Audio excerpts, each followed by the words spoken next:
आयुष्या बघ इकडे आयुष्य कारण की कालचंच नाही, कालचंच आहे बाबा, थांब. कालचंच आहे. कोण बोलतोय काय काय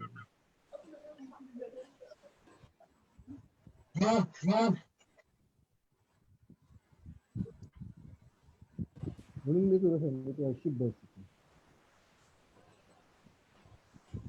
आपण FB लाईव्ह आहोत. मी संस्थेचे सचिव गुरुवारी डॉक्टर प्रदीप ढावळ सर यांना विनंती करेल की त्यांनी आजच्या कार्यक्रमाची सुरुवात त्यांनी प्रस्तावित करून करावी. प्रदीप ढवळ सर. नमस्कार. आनंद विश्व गुरुकुल ज्येष्ठ रात्र महाविद्यालयाच्या वतीने आम्हा सगळ्यांचे गुरुवर्य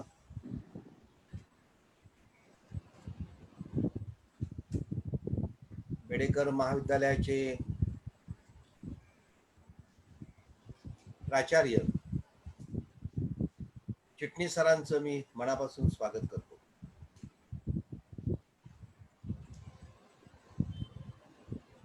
मला तो 80चा काळ आठवतो. अगदी 1980 सालापासून सरांना बघायची सवय झालेली होती. त्या हस्तगत सर तसेच दिसत आहेत. कुठल्याही प्रकारचा फरक सरांमध्ये आम्हाला फारसा जाणवत नाही. आजचा हा 83वा कार्यक्रम आहे आणि सरांचे वय 82 वर्ष संपून सर 83व्या वर्षामध्ये पदार्पण करत आहेत. खरं आम्हा सगळ्या शिक्षकांना किंबहुना अनेक विद्यार्थी त्यांचे असतील, चिटणीस सरांबद्दल सतत आम्हाला अभिमानच वाटत आला. किंबहुना आदर्श शिक्षक कसा असावा, शिक्षकांमध्ये कोणत्या गुणाची आवश्यकता आहे, कोणते पैलू त्याच्यामध्ये असावेत, हे जिवंत उदाहरण म्हणजे आदरणीय चिटणीस सर. बेडेकर मध्ये आम्ही शिकत असताना अगदी त्या वयात शाळेमध्ये महाराष्ट्रातली सगळी दिग्गज मंडळी, साहित्यातली असोत, वेगवेगळ्या क्षेत्रामधली असोत, या सगळ्या मंडळींचं अतिशय जवळून दर्शन जर झालं असेल, किंबहुना शालेय जीवनामध्ये जे आवश्यक ते जे संस्कार घडावे लागतात, वर्गांच्या पलीकडे एक वेगळं जग असतं आणि ते जग पाहण्याची दृष्टी आम्हाला आदरणीय अशोक चिटणीस सरांनी दिली. शाळेपासून तो आजपर्यंतचा सगळा प्रवास मी अतिशय जवळून सरांचा बघतोय. खरं म्हणजे सरांच्याही आयुष्यामध्ये अनेक चांगले चांगले योग आलेले आहेत. मला असं वाटतं की महाराष्ट्राचाच नव्हे तर देशामधला एकमेव असं उदाहरण असेल की सर निवृत्त झाल्या अगदी दुसऱ्या तिसऱ्या दिवशी आदरणीय राज्यपालांनी त्यांचं MPSC वरती त्यांची नियुक्ती केली. तिथे त्यांनी आपल्या कामाचा ठसा उमटवला. खरं म्हणजे MPSC वरती एका शिक्षकाची नियुक्ती करणं, मला असं वाटतं की देशाचे राष्ट्रपती झाल्यानंतर हे दुसरं उदाहरण असेल की एका शिक्षकाला इतका मान मिळणं. पुढे मग सर गव्हर्नमेंटच्या टायर कंपनीमध्ये डायरेक्टर म्हणून रुजू झाले. तिकडे आपल्या परीने खूप चांगलं काम करायचा सरांनी प्रयत्न केला. अण्णा हजारेंबरोबर एका समितीमध्ये त्यांना काम करायची संधी मिळाली. आदर्श गाव, त्याही प्रकल्पात सरांचं खूप योगदान आहे. अशा अनेक सरांचे गुणधर्म, अनेक सरांचा प्रवास डॉक्टर अनुदयी भारीला आपल्या समोर व्यक्त करतील. खरं म्हणजे सरांचा सगळा प्रवासच एक थक्क करणारा प्रवास आहे आणि या वयात देखील सुद्धा सर तितक्याच, म्हणजे जे मी शाळेमध्ये सरांना पाहिलं होतं, धावणं त्यांचं होतं तसंच धावणं आहे. कुठेही गती त्यांची थांबली नाहीये.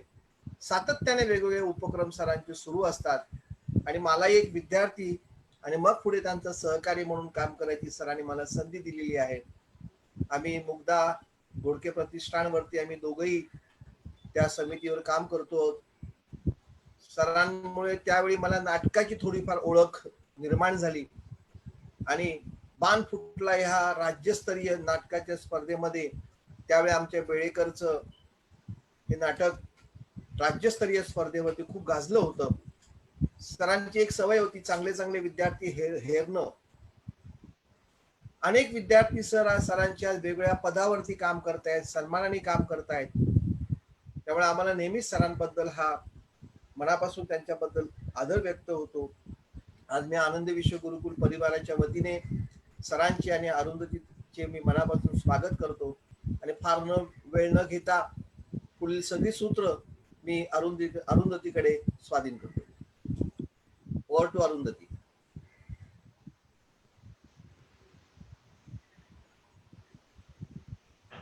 दर्शकांनो नमस्कार. आनंद विश्व गुरुकुल रात्र महाविद्यालयाच्या वतीनं दर्शकांना नमस्कार. आनंद गुरुकुल रात्र महाविद्यालयाच्या वतीनं आयोजित केलेल्या संवाद मनांचा या कार्यक्रमामध्ये मी डॉक्टर अरुंधती भालेराव आपल्या सगळ्यांचं सहृदय सहर्ष मनपूर्वक स्वागत करते. माझ्यासाठी आजचा दिवस अतिशय आनंदाचा आहे, कारण आत्ताच ढवळ सर म्हणाले असं एका चिरतरुण व्यक्तिमत्वाची मुलाखत घेण्याची संधी आनंद महाविद्यालयानं गुरुकुल विश्व महाविद्यालयानं मला दिली आहे आणि ही माझ्यासाठी अत्यंत आनंदाची अशी बाब आहे. मंडळी, भाषेला आधार लागतो शब्दांचा. भाषेला आधार लागतो शब्दांचा.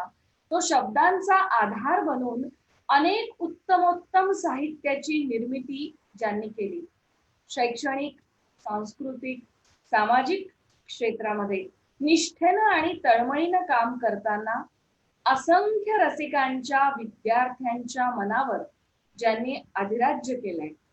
असं म्हणतात की भरलेला खिसा माणसाला दुनिया दाखवतो. भरलेला खिसा माणसाला दुनिया दाखवतो, पण मध्यमवर्गीय खिसा हा दुनियेतील माणसं दाखवतो. असंख्य लोकांना जोडून ठेवलं ज्यांनी, असंख्य लोकांचं संचित हेच ज्यांचं बँक बॅलन्स आहे असं म्हटल्यास अतिशयोक्ती होणार नाही. आणि ज्यांना एकही ठाणेकर ओळखत नाही असं व्यक्तिमत्व, एक उत्तम वक्ता, ज्येष्ठ साहित्यिक, लेखक, कवी, संवेदनशील, सर्जनशील असं व्यक्तिमत्व, वक्ता, कथाकथनकार, अर्थातच ठाण्याचे सुप्रसिद्ध संपूर्ण महाराष्ट्राला ज्यांचं साहित्य परिचित आहेत असे अशोक चिटणीस सर यांचं मी या व्यासपीठाच्या माध्यमातून सहृदय सहर्ष मनपूर्वक स्वागत करते. सर, आपलं मनपूर्वक स्वागत. धन्यवाद. सरांचा परिचय करून देते. सरांचा परिचय जेव्हा मला माहितीच आहे, मी 20 वर्ष त्यांना ओळखते. खरं त्यांना सर म्हणताना मला खूप जड जात आहे, कारण ठाण्यामध्ये मला येऊन 20 वर्ष झाली आणि पहिला कार्यक्रम कोमसापच्या माध्यमातून जेव्हा झाला तेव्हा मला पहिल्यांदा ठाण्याचं व्यासपीठ ज्यांनी दाखवलं ते म्हणजे अशोक चिटणीस. त्यामुळे त्यांना सर म्हणताना मला थोडं जड जात आहे. कदाचित मध्ये मध्ये काका येऊ शकतं, तर मला सांभाळून घ्या. त्यांचा परिचय इतका मोठा आहे, पण तरी सुद्धा त्यातल्या काही भागांची मी ओळख करून देते. अनेक संस्थांचे सदस्य, मानद सदस्य, कार्यकारी संपादक, संस्थापक अध्यक्ष, कार्यकारिणी सदस्य, उपाध्यक्ष, कार्यवाह, अनेक संस्थांचे विश्वस्त सल्लागार, राष्ट्रीय आदर्श शिक्षक पुरस्कार ज्यांना भारताचे तेव्हाचे माजी राष्ट्रपती ज्ञानी जयसिंग यांच्या हस्ते मिळाला, ठाणे जिल्हा परिषदेचा आदर्श शिक्षक पुरस्कार, ठाणे भूषण, ठाणे नवरत्न, नगररत्न, सेवारत्न, शिक्षण भूषण पुरस्कार, अशा अनेक पुरस्कारांनी ज्यांना सन्मानित केलं गेलं. लेखनासाठी पुरस्कार मिळाले, समाजकार्यासाठी पुरस्कार मिळाले आणि ज्यांची शेकडो पुस्तकं ही ज्यांची साहित्य संपदा आहे त्या चिटणीस सरांचा परिचय हा इतका मोठा आहे की मला असं वाटतं आजचा दिवस कमी पडेल. आणि पुन्हा नव्यानं परिचय करून द्यायची अशासाठी गरज नाही की सर हे सगळ्या महाराष्ट्राला परिचितच आहेत. तर आपण फार आता प्रस्तावनेत वेळ न घालवता या मुलाखतीकडे वळूया. काका, मला तुम्हाला विचारायला आवडेल की असं म्हणतात की man is known by his company he keeps. आपण ज्या वातावरणात वाढतो, ज्या संस्कारात आपण लहानाचे मोठे होतो, त्याचा परिणाम आपल्या आयुष्यावर नकळत होतच असतो. त्याची प्रचिती कदाचित तेव्हा येत नाही, पण ती जाणीव आपल्याला मोठेपणी होते. तुमचं शालेय जीवन आणि तुमचं घरातलं कौटुंबिक वातावरण, शालेय महाविद्यालयीन जीवन आणि घरातलं कौटुंबिक वातावरण, हे तुमच्या व्यक्तिमत्वाला पोषक असं होतं का? कशा प्रकारचं वातावरण होतं? धन्यवाद अरुंधती. माझा जन्म झाला परळ व्हिलेजला, मुंबईमध्ये 1938 साली. दुसऱ्या महायुद्धाची सगळी छाया होती. 39 साली माझा जन्म झाला आणि दुसऱ्या वर्षापासून महायुद्ध सुरू झालं. 3 सप्टेंबर 1939ला हिटलरनी हे युद्ध सुरू केलं आणि ते युद्ध संपलं 2 सप्टेंबर 1945ला. तेव्हा माझं बालपण जे आहे हे प्रामुख्याने दुसऱ्या महायुद्धाच्या छायेमध्ये गेलं असं म्हणता येईल. त्याचबरोबर स्वातंत्र्यासाठी जी चळवळ चाललेली होती आपल्या संबंध भारतामध्ये, महात्मा गांधीजींचं 1942 सालचं सगळं देश चले जाओ ही जी चळवळ होती आणि देश सगळा स्वातंत्र्याच्या दृष्टिकोनाचं काम करत होता, असा सगळा काळ असताना मी लहानाचा मोठा होत गेलो. मी 3 वर्षाचा असताना सर्व मुंबई या महायुद्धाच्या वातावरणात असल्यामुळे रिकामी झाली बरीचशी आणि म्हणून माझ्या आईनी वडिलांनी निर्णय घेतला की ठाण्यात यायचं. आणि ठाण्यात माझे आजोबा होते महागिरीत राहत, म्हणून मी ठाण्यामध्ये आलो 1942च्या सुमाराला. मी 4 वर्षाचा होतो तेव्हा. त्यानंतर माझं नाव शाळेत घालण्याकरता म्हणून मी जेव्हा 5-7 वर्षाचा झालो तेव्हा 1 नंबरच्या शाळेत, जी शाळा नगरपालिकेची कलेक्टर ऑफिसच्या समोर आहे आज, तिथेच होती ती शाळा. तिथे माझ्या चुलत भावानी आणि माझ्या आईनी मला नेलं, पण तिथल्या हेडमास्टरांनी सांगितलं की तुमच्या मुलाला या शाळेत घालू नका, तो बिघडेल, कारण ह्या शाळेमधले चांगली शिस्तबद्ध अशी मुलं नाहीये. नाईलाजानं मला घरी आणलं गेलं. 2 वर्ष खाजगी शिकवणी ठेवली. 2 नावाच्या बाई होत्या, त्यांनी माझं शिक्षण केलं, डिग्रीचं आणि पहिलीचं. आणि नंतर मग आम्ही गोखले रोडवर राहायला. गोखले रोडवर आज जिथे मॅकडोनाल्ड आहे त्याच्या समोर जोशी वाडी होती, जिथे इंगळहळ्ळीकरांचं हॉस्पिटलची इमारत होती. आमची जोशीवाडी पाडून ती इमारत उभी राहिली होती. नंतर तिथे मी आलो. तिथे आल्यानंतर 3 नंबरच्या शाळेमध्ये माझं नाव घातलं गेलं, जी अशोक टॉकीजच्या जवळची शाळा होती. आता तिथे ती राहिलेली नाही. नगरपालिकेची शाळा, खाजगी शाळा त्यावेळेस फारशा नव्हत्याच, हायस्कूल्सही नव्हती फार. आणि माझं नाव शाळेमध्ये घातलं गेलं दुसरीत. तिथे मला पंडित नावाचा एक मित्र मिळाला, कुंभार नावाचा एक मित्र मिळाला. कुंभार जरा वयाने मोठा होता, माझ्या जवळच राहत होता. आम्ही राहत होतो गावदेवी देवळाच्या शेजारी असलेल्या जोशीवाडी. नाईकवाडी आमच्याकडे डाव्या बाजूला आणि उजव्या बाजूला गावदेवी होती. तर त्या गावदेवीच्या देवळाच्या तिथे तो कुंभार राहायचा. तो वयाने मोठा होता, जवळजवळ 14-15 वर्षाचा असेल, पण आमच्या बरोबर 3रीत वगैरे होता. आणि तो त्यावेळेला ठाणा टॉकीज, जसं अशोक टॉकीजचं नाव होतं, त्या ठाणा टॉकमध्ये ऑप्टर काम करतो. त्याला गणासाठी आणि इतर मदत करत असे, म्हणून तो मला त्या ऑपरेटर रूम मधून चित्रपट दाखवत असे.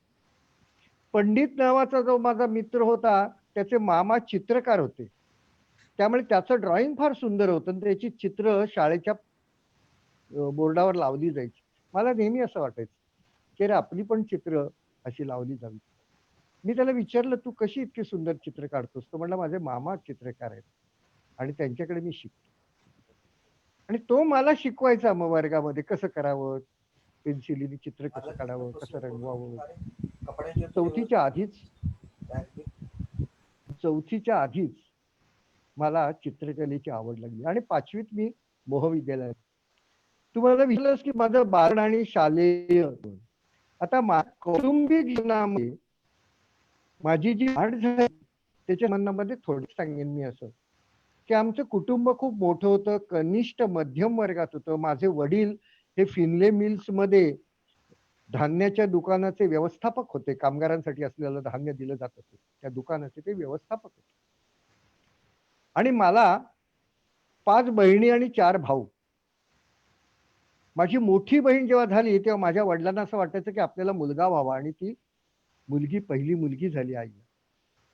वडील नाराज होते. नंतर 2 मुलं झाली, पण ती 2-3 वर्षाची झाली आणि महिन्याच्या अंतराने ती निधन पावली 1 दिवसाच्या तापाने. का ते कारण कळलं. त्यानंतर बहिणी मला हे सांगण्याचं कारण असं की 3 बहिणींच्या पाठीवर आणि 2 भाऊ गेला असताना मी झालो. याचा परिणाम असा झाला की मी आई वडिलांचा अतिशय लाडका. आई वडिलांच्या छायेत, बहिणींच्या छायेत मला वाढवलं गेलं. मला कोणी कधी रागवलं नाही. माझ्या अंगाला कधी कोणी एक चापटी सुद्धा मारली नाही. त्याचा माझ्या स्वभावावरती परिणाम झाला. मी खूपसा हळवा राहिलो. कुणाशी भांडायचं नाही, कुणाशी वाद करायचा नाही, ही बीज मनामध्ये पेरली गेली. आणि मग हायस्कूलमध्ये गेल्यानंतर ठाण्याच्या शाळेमध्ये मोह विद्यालयामध्ये विजय टिपणीस आणि इतर काही मित्र मला मिळाले. अभ्यासात मी काय फार पहिल्या दुसऱ्या नंबरचा नव्हतो, पण 10 नंबरच्या आत माझा नंबर यायचा. शाळेमध्ये बांदेकर नावाचे शिक्षक होते, कोतवाल नावाच्या बाई होत्या, घाटगे नावाचे शिक्षक होते, निगो पंडितराव नावाचे शिक्षक होते, एस.व्ही. कुलकर्णी होते. नंतर रवी सोमण मला भेटले.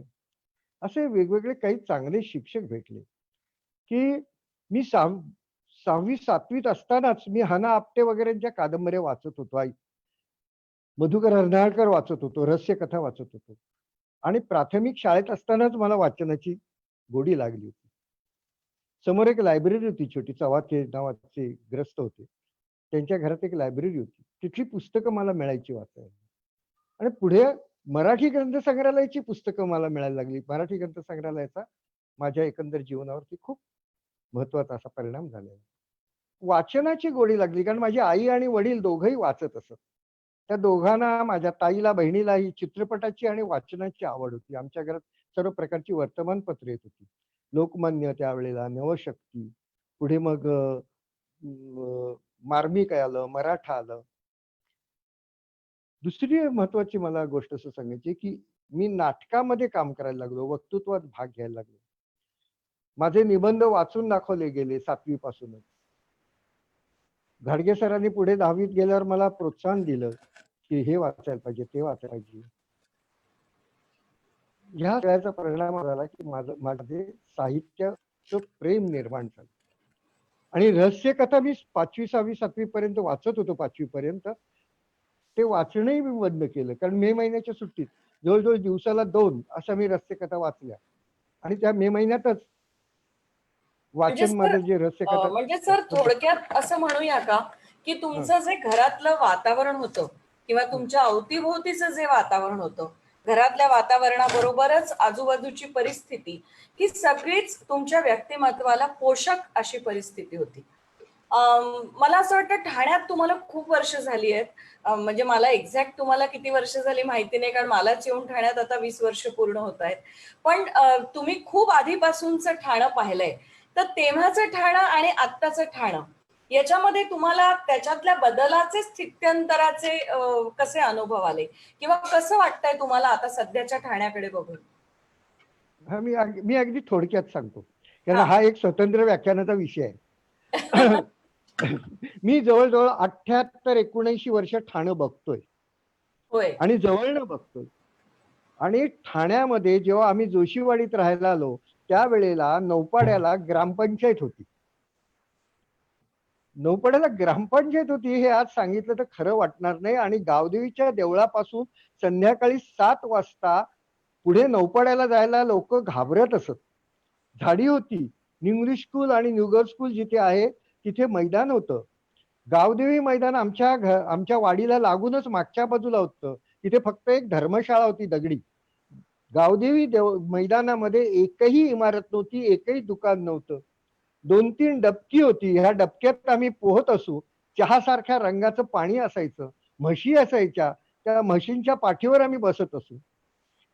ह्या लहानपणामध्येच आम्ही पाहिलं की समोरचा जो रस्ता होता गोखले रोडचा तो अरुंद होता, तो दगडा मातीचा होता, खडकाळ होता.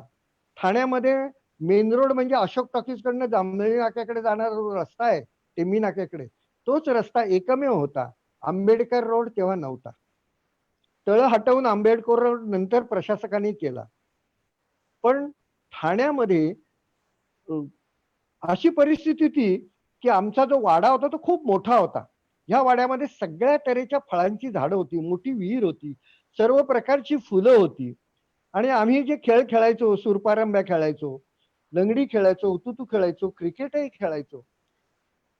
समोरच्या रस्त्यावरनं जाताना ही मोठी गमतीदार घटना आहे.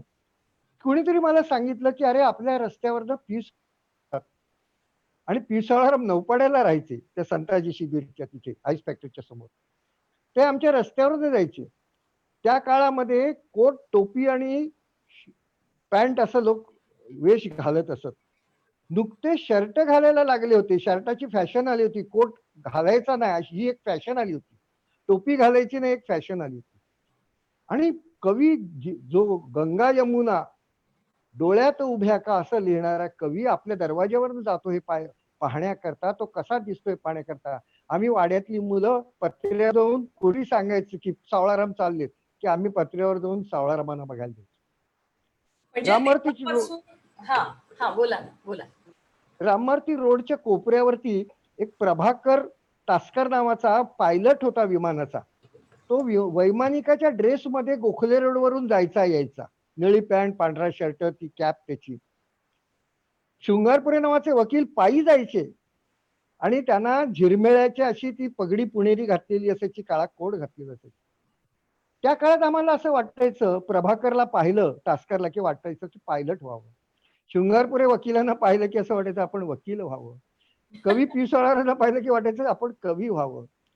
मोजके डॉक्टर्स होते आणि त्याच्यातले प्रमुख डॉक्टर नौपाडा भागात होते. प्रधान होते, बेडेकरही नौपाड्याला राहत होते त्यावेळेला. त्यानंतर व्ही एन वैद्य होते, कारखानीस होते. तर अशी ही सगळी डॉक्टर मंडळींच्या गाड्या होत्या. ठाण्यात फारच मोजक्या गाड्या होत्या. सर म्हणजे म्युन्सिपाल्टी मोठ्या व्यक्तींच्या सानिध्यात जसं तुमचं बालपण शालेय महाविद्यालयीन जीवन घडत गेलं, तसं बदलत्या ठाण्याबरोबर ही एवढी मोठी जी ठाण्यातली संपत्ती आहे ही माणसं, म्हणजे त्या माणसांच्या सानिध्यातला सहवास किंवा त्या माणसांना बघताना आपण सुद्धा तसंच व्हावं याची बीज कुठेतरी तुमच्या शालेय आणि महाविद्यालयीन जीवनामध्ये रोवल्या गेली.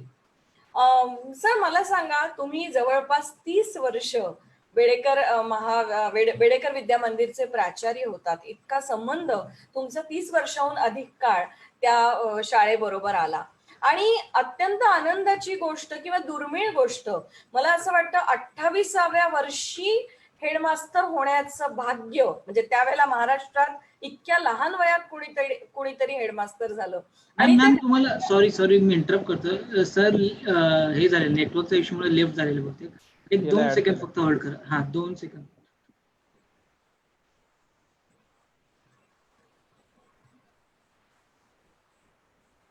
हा आता विचार आले. सॉरी काहीतरी मध्ये तांत्रिक आपलं नेटवर्क गेलं मध्ये. आज पाऊस आहे त्याच्यामुळे कदाचित अशा तऱ्हेचं ठाणं होतं. ठाण्यामध्ये माणसं एकमेकाला ओळखत होती त्यावेळेला. आणि हेगड्यांसारखे वकील होते त्यावेळेला. प्रभाकर हेगडेंचे वडील माधवराव हेगडे होते, खंडू रांगणेकर होता. आणि फार मोजकी माणसं पण कर्तबगार माणसं होती. एस.व्ही. कुलकर्णी सारखे. मी परत थोडीशी मागे जाते की म्हणजे जसं तुमचं शालेय आणि महाविद्यालयीन जीवन या सगळ्या अवतीभोवतीच्या लोकांमुळे संपन्न असं जीवन तुम्हाला अनुभवायला मिळालं आणि त्याची बीज, त्याचे संस्कार कुठेतरी तेव्हापासून तुमच्यावर रोवले गेले. आणि कुठेतरी आपल्या अवतीभोवती जी माणसं असतात ती आपलं व्यक्तिमत्व घडवायला नक्कीच मदत करत असतात. आणि म्हणून मला असं वाटतं या विषयावर तुमच्याशी बोललं की पूर्वीचं ठाणं आणि आताचं ठाणं तर एक समग्र खंड तयार होईल असं म्हणायला हरकत नाही. आपण पुढच्या प्रश्नाकडे वळतोय कारण तुमच्याशी खूप बोलायचंय.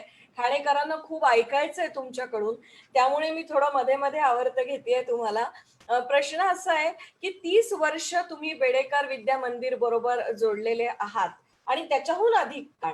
तर वयाच्या 28व्या वर्षी तुम्हाला हेडमास्टर म्हणजे तुम्ही झालात आणि किती मोठी गोष्ट आहे. कदाचित त्यावेळेला महाराष्ट्रात इतक्या लहान वयात हेडमास्टर होणारे तुम्ही एकमेव असाल. तर त्या अनुभवाबद्दल आम्हाला सांगा ना, कारण आपले जे व्ह्युअर्स आहेत, आपले जे बघणारे आहेत, ती सगळी तरुण मंडळी पण आपल्या बरोबर आहेत. तर त्यांना ह्याच्यातनं निश्चितच काहीतरी मार्गदर्शन मिळेल. मी खूप थोडक्यात सांगायचा प्रयत्न करतो बरं का, की मी SSC झाल्यानंतर रुईया कॉलेजमध्ये गेलो. रुईया कॉलेजमध्ये खूप चांगले प्रोफेसर्स मला लाभले. विंदा कर्दीकर आम्हाला शिकवायला होते, विह कुलकर्णी आम्हाला शिकवायला होते, कुंटे आम्हाला शिकवायला होते, आगासकर होते. अनेक माणसं आम्हाला तिथे मिळाली. तिथून MA मी झालो. वसंत बापट होते आम्हाला शिकवायला. मंगेश पाडगावकरांशी आमचा चांगला परिचय झाला होता. श्रीपू भागवत आमचे शिक्षक होते. राशम वाळिंबे होते. वेगवेगळी मंडळी, पाडगावकर, बापट हे आमच्या आयुष्यामध्ये कॉलेजमध्ये असतानाच आली, पुढे नंतर ते मित्र म्हणून आले. तिथून मी इंटर नंतर मी नोकरी केली ST मध्ये 4 वर्ष. कारण फी भरण्याकरता माझ्याजवळ स्वतःजवळ स्वतःचे पैसे असले पाहिजेत असं मला वाटलं. आणि मी MA पर्यंत MA झालो आणि MA झाल्यानंतर मला प्राध्यापक व्हायचं होतं, मला PhD करायचं होतं, असं माझं ध्येय होतं. आणि माझे जे काका होते ते RD चिटणीस म्हणून, ते किंग जॉर्ज हायस्कूलचे, त्यावेळेचं किंग जॉर्ज हायस्कूल, आजचं राजा शिवाजी विद्यालय, त्याचे ते मुख्याध्यापक होते. तर मी ST मधून राजीनामा दिला का, तर मला त्यांनी MA ला परीक्षेसाठी रजा दिली नाही, म्हणून मी राजीनामा दिला. माझ्या काकांनी मला सांगितलं की तू इथे शिक्षक म्हणून ये. त्यांनी इंटरव्ह्यूचं पत्र मला पाठवलं, पण ते त्यावेळेला मला मिळालं नाही, कारण पोस्टाचा संप होता. अशा वेळेला डॉक्टर बेडेकरांनी मला बेडेकर विद्या मंदिर मध्ये या असं सांगितलं. ते माझे फॅमिली डॉक्टर होते. आम्हाला ते चांगले ओळखत होते. माझ्या घरापासून 5-7 मिनिटावर राहत होते. बेडेकर विद्या मंदिरात आल्यानंतर दुसऱ्याच वर्षी, पहिल्या वर्षी मी असिस्टंट टीचर होतो, सहाय्यक. दुसऱ्या वर्षी मला BEd ला पाठवलं. तिसऱ्या वर्षी मी पर्यवेक्षक झालो. चौथ्या वर्षी पर्यवेक्षक होतो. आणि मग श्याम फडके माझ्या आधी मुख्याध्यापक होते 2 वर्ष. त्याच्या आधी 5 वर्ष टिल्लू सर मुख्याध्यापक होते, की जे माझे MA मधलेही मुख्याध्यापक होते शाळेत. श्याम फडक्यांचं आणि मॅनेजमेंटचं जमलं नसावं, त्यामुळे श्याम फडके राजीनामा देऊन गेले. ते गेल्यानंतर वस्तुतः मी खूप तरुणही होतो आणि ज्युनियरही होतो. माझ्या पुढे 10-15 माणसं सिनियर होती. पण डॉक्टर बेडेकर आणि कार्यकारी मंडळ याला त्यांची अशी इच्छा होती की मीच मुख्याध्यापक व्हावं. अरुंधती, तुला आश्चर्य वाटेल आणि ऐकणाऱ्यांना आश्चर्य वाटेल की आपण मुख्याध्यापक व्हावं म्हणून खटपट करणारी असंख्य माणसं असतात, किंवा इच्छा व्यक्त करणारी असतात, ध्येय बाळगणारी असतात. मला डॉक्टरांनी जेव्हा सांगितलं की तुम्ही मुख्याध्यापक व्हायचे, तेव्हा मी त्यांना सांगितलं मला मुख्याध्यापक व्हायचं नाही, कारण मी शाळेत अडकेन. मला PhD करायचं, मला कॉलेजमध्ये प्राध्यापक व्हायचं. ते म्हणले नाही नाही, तुम्ही या, PhD व्हाल तेव्हा व्हाल, त्या होईपर्यंत इथे या. मी गेलो इंटरव्ह्यूला. त्यांनी मला विचारलं इंटरव्ह्यूच्या वेळेला की तुम्ही MA झाल्यानंतर काय करणार आहात. म्हटलं मी PhD करणार. PhD झाल्यावर तुम्ही काय करणार. म्हटलं मी प्राध्यापक होणार. म्हणजे मग तुम्ही शाळा सोडणार. म्हटलं हो. म्हणजे इंटरव्ह्यूला असं सांगायचं नसतं, पण तुम्ही हे खरं सांगितल्याबद्दल मी तुम्हाला निवडतो, किंवा आमची कमिटी तुम्हाला निवडते. आणि मग मी मुख्याध्यापक. म्हणजे प्रामाणिकपणा हा तुमच्या मदतीला आला, प्रामाणिकपणा हा तुमच्या कामाला आला आणि तुमच्यातला इनोसन्स किंवा तुमच्यातला सच्चेपणा हा तुम्हाला एक मोठं पद वयाच्या इतक्या लहान वर्षी देऊन गेला, असं म्हणायला हरकत नाही. सर, आपण शैक्षणिक क्षेत्रामध्येच यायचं असं तुम्ही लहानपणीच ठरवलं होतं की अपघाताने आलात? काहीशा अपघाताने आलो. लहानपणी म्हणजे माझ्या घरातलं जे वातावरण होतं, जे माझे वडील रिटायर होणार होते मी कॉलेजमध्ये शिकत असतानाच, आणि माझं कुटुंब मोठं होतं. मुलगा म्हणून मी मोठा होतो घरामधला. त्यामुळे ह्या कुटुंबाची जबाबदारी वडिलांनंतर माझ्यावर आहे असं मला वाटत होतं. आणि म्हणून आपल्याला नोकरी करायला पाहिजे. आधी माझं स्वप्न होतं आपण आर्किटेक्ट व्हावं, म्हणून मी चित्रकलेच्या 2 परीक्षा दिल्या. माझी चित्रकला चांगली होती. पण माझ्या लक्षात आलं की मला आर्किटेक्ट होता येणार नाही, कारण मला सकाळचं कॉलेज केलं पाहिजे, मला आर्ट्सला गेलं पाहिजे आणि मग मला नोकरी केली पाहिजे. म्हणून मग मी एसटीची नोकरी धरली. दुपारी मी एसटीत 12 वाजता नोकरीवाला जायचो, 8 वाजेपर्यंत काम करायचो आणि सकाळचं कॉलेज करायचो. पण मी अनेक चरित्र वाचत होतो. साने गुरुजींचं चरित्र वाचत होतो. प्रकाश मॉडेकरांशी माझा संबंध होता. प्रकाश मॉडेकर आमच्याकडे नेहमी यायचे आमच्या वाड्यामध्ये. त्यांचा पुतणे आमच्या वाड्यामध्ये होता. ते यायचे, त्यांची शाळा मी पाहिली होती, साने गुरुजी विद्यालय. माझ्या काकांची शाळा मी पाहिली होती, किंग जॉर्ज. मी वेगवेगळी चरित्र वाचली होती. आचार्य दादासाहेब दोंदे मला माहिती होते, दादासाहेब रेगे मला माहिती होते. त्यामुळे मला असं आकर्षण वाटायला की आपण शिक्षण क्षेत्रात जावं. आणि दुसरं, माझी मोठी बहीण होती ती अनुताई वाघ आणि ताराबाई मोडकांची शिष्या. तिची स्वतःची शाळा, ठाण्यातली पहिली मॉन्टेसरी शाळा तिने आणि विमलताई फडणीस कल्याणच्या यांनी ती काढलेली होती. आमच्या घरात ती शाळा भरत होती. माझ्या दोन्ही बहिणी शिक्षिका होत्या.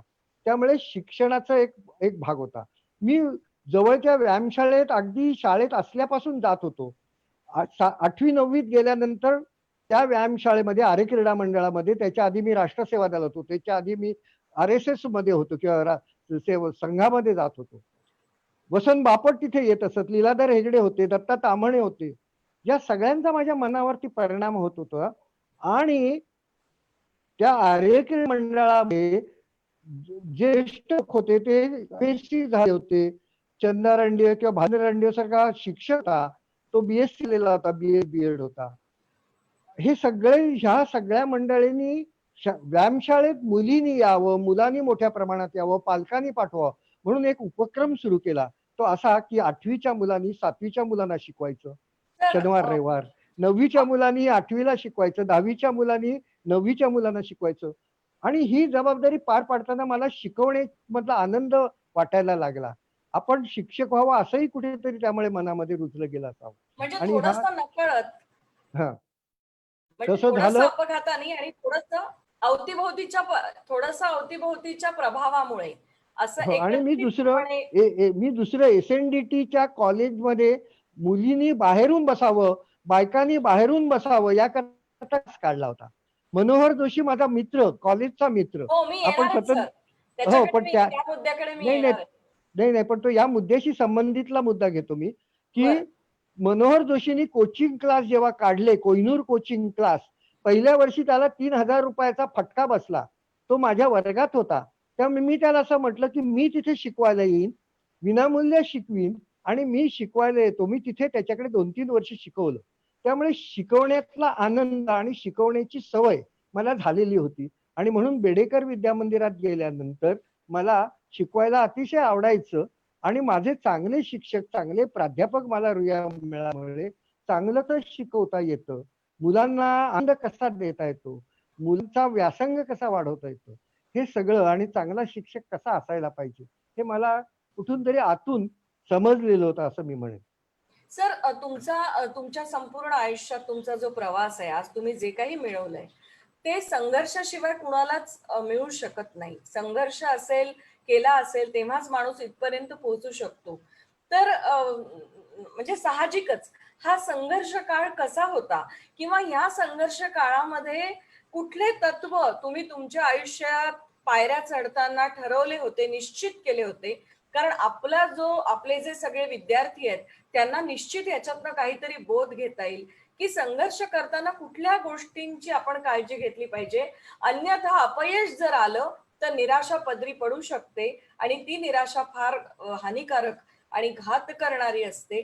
त्यामुळे हा संघर्षाचा काळ करताना कुठल्या तत्वांचा तुम्ही अवलंब केला हे आम्हाला जरूर सांगा.